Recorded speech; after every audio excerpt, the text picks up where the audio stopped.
Join the Coven.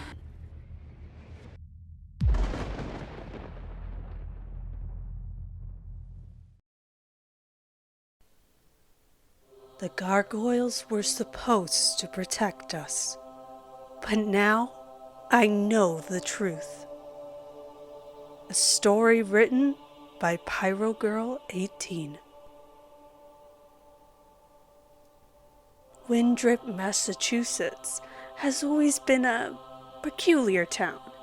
You see, there's a legend here regarding the numerous marble gargoyles that watch over each home, business, church, and shack. As far as anyone knows, they've always been there, silently standing guard over those that call this place home. They are our guardian angels, our stony sentinels to ward off evil. Not only that, but Windrip has always been an incredibly blessed place.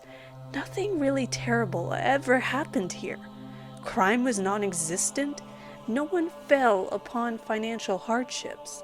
Children were born healthy to vibrant mothers, and the elderly slipped away peacefully in the night. Now, though, I know what sinister secrets these marble monstrosities hold.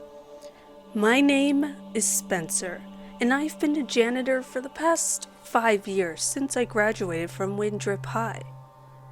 Not the most glamorous job I know, but it paid the bills and kept me and my girlfriend Anna in our cozy 2-bedroom apartment right in the heart of town. I subcontract for a cleaning company, and I still remember the day my fate was sealed. "Spencer, how you doing?" Jim asked cheerily as I entered the office that Wednesday evening to retrieve my paycheck. "Hey Jim, not bad. How about yourself?" I replied, eager to get the small talk out of the way and collect my earnings. I had plans to take Anna away for our 3-year anniversary next week, and had been saving all that I could. God, I wish we would have just gone on that trip. "Can't complain. Listen, kid, you're being reassigned," he informed me, leaning back in his chair. I frowned at the short, pudgy man behind the desk. "Reassigned? To where? Is there a problem? No one at the gym had said anything." I had been the regular cleaning crew at the local gym for over a year now, and was perplexed as to why I would be relocated. "No, it's not that. Quite the opposite, actually." He leaned forward now, a gleam in his eye. "You're being relocated to the church. They're real serious about their holy temple and only hire the best." My eyes widened as my wallet greedily egged me on at the first hint of a promotion. "And will it hold the same rate?" Jim laughed heartily before devolving into a fit of coughs. The many years of continued smoking had surely done a number on his lungs. "Right, to the chase, I see." "Good man. Of course, there will be a pay increase with this reassignment." I grinned at my boss brightly, nodding my head. "Of course, sir. Thank you." With that, Jim reached into the desk drawer at his side and withdrew a white envelope. He reached forward and handed me what I knew to be my regular paycheck. "You start first thing in the morning, 8 a.m. sharp, kid. Don't be late." I thanked him once more as I accepted the envelope from him. I made my way home, excited to tell Anna about my new promotion. As I walked down the streets, I grinned up at the looming figures perched upon the rooftops. I sent a silent prayer up to them, to thank them for the luck that had befallen me. On my way, I stopped at the florist and picked up a bouquet of orchids. Anna's favorite. I unlocked the front door and made my way to the kitchen, grinning as I presented Anna with the gift. "Spencer, "Wow, these are beautiful, thanks," she exclaimed, throwing her arms around my neck and planting her lips on my cheek. "What's the occasion?" I smiled at her, watching her hazel eyes widen as I shared the news. "I got a promotion!" She returned my smile and bounced excitedly, her short chestnut locks swinging around her face. "Congrats, babe! We need to go celebrate." And celebrate we did. I took her to the nicest restaurant in town, the Windrip Inn. The promotion caused me to be less frugal and kept the drinks coming steadily throughout the night. When Anna and I finally stumbled home around 3 in the morning, it was all we could do to change and collapse into bed in our drunken stupor. That morning, when I awoke, it was to the angry buzzing of the alarm clock and the jackhammer splitting my skull right in two. With a pained groan, I slapped the device angrily and slinked out of bed. I didn't dare turn on the lights as I dressed, for fear of the pain I knew would inevitably come. Soon enough, I was in my car and driving across town to the church. I rolled into the parking lot with time to spare. The towering white cathedral before me always took my breath away, not just because of its sheer size, but because of the copious amount of stone gargoyles that stood watch along the roof's perimeter. I collected my basket of cleaning supplies from my trunk and trudged up the stairs, eager to escape the sun's harsh rays. Pushing open the sturdy mahogany doors, I tentatively entered the church. No one was around at this time of morning, for which I considered myself lucky, as the hangover laid waste to my poor, bruised brain. If only I hadn't been so careless, so hungover. Things might have ended differently. I started in on the cleaning, first sweeping and mopping the floors of the nave. While I waited for the floors to dry, I turned my attention to the back rooms. I was wary to intrude on this hallowed ground, as I had never set foot beyond the worship area. Regardless, it was my job, and so I pushed aside my trepidation and entered the hallway behind the podium. I entered the first room to my right, a restroom. I set to work scrubbing the tiles when an unexpected sound reached my ears. I turned around towards the door, my ears straining at the sound. No one was due to be here so early. But it was a public church after all. I stood and poked my head into the hallway, glancing left and right. "Hello?"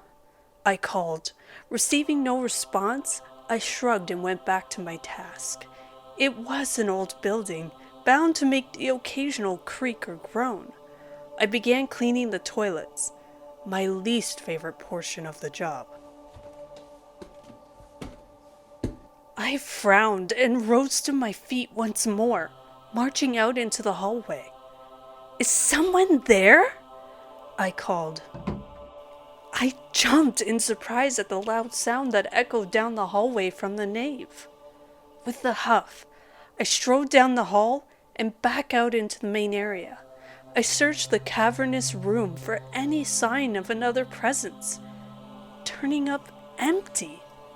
After finding no indication that I was not alone, I returned to the bathroom to finish.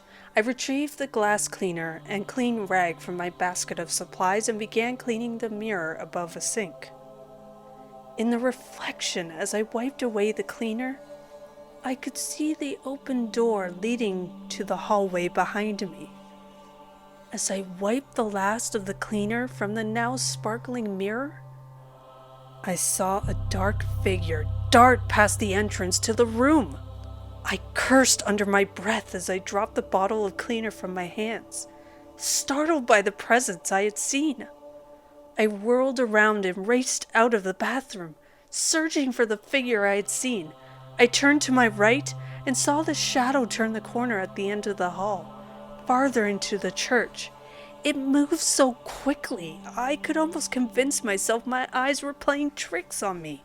The slamming of a door further down assured me that what I had seen was real. I tentatively inched down the hall, peeking around every corner for any sight of who had encroached upon this revered place. One door at the very end of the hall was closed, while the rest stood open. Haltingly, I made my way down the hall, sparing a quick glance into each of the rooms I passed. At the end of the hall, I gingerly opened the door, hesitant to intrude on this holy space, but was taken aback by the sight before me. The room was teeming with stone gargoyles, cloistered so closely together I could barely see the path winding through them. Their unnerving visages were twisted into grim snarls as if offended by my presence among them. The air in the room felt heavy, and a chill raced down my spine as I stood frozen in the door, as if I too were a statue among them. Dozens of pairs of marble eyes stared directly at me, as if they could see through me, straight into my soul. I stood there, mesmerized and terrified by these stone monstrosities, all sights and sounds other than the sentinels before me fleeing the room as if they had been sucked out. The rapid beating of my heart was the only sound I could hear, its crescendo heightening with each second that passed until finally I was able to break free from whatever spell had transfixed me to the statues. I took a shaky breath and scrubbed a hand over my face, taking the room once more as I searched for whatever presence I had seen in the hall. The gargoyles were all coated in a thick shroud of dust, and I could already feel the tingle in my nose as my allergies reared their ugly head. From my current position, I had no hope of seeing the entirety of the room, filled as it was with large statues. With a groan, I carefully sidestepped my way through the room, grumbling under my breath as I did my best to avoid coming into contact with the ghoulish sculptures. Of course, even my best efforts were not enough. As I wove my way between the gargoyles, twisting my body in unnatural ways to bend around through the statues, I could feel my balance begin to falter. I scarcely had time to thrust my hands forward to break my fall. In my downward spiral, I felt my foot catch on the corner of a gargoyle. I yelped as I hit the floor, the statue crashing down on top of me. I groaned and squeezed my eyes shut, my head reeling from the pain of the fall. With a grunt, I shoved the cracked pieces of marble off of me, rolling onto my side and pushing myself to my knees. I was brushing the marble dust from my t-shirt when the first shrill cry reached my ears. My head whipped around as I searched for the source of the sound. As the sound of a crying baby intensified in the small room, I slowly glanced down at the shattered stone gargoyle by my side. The sound appeared to be coming from inside what was left of the statue's head. I hastily lifted the cracked marble, a startled gasp escaping my lips as I stared down at an infant crying weakly on the floor.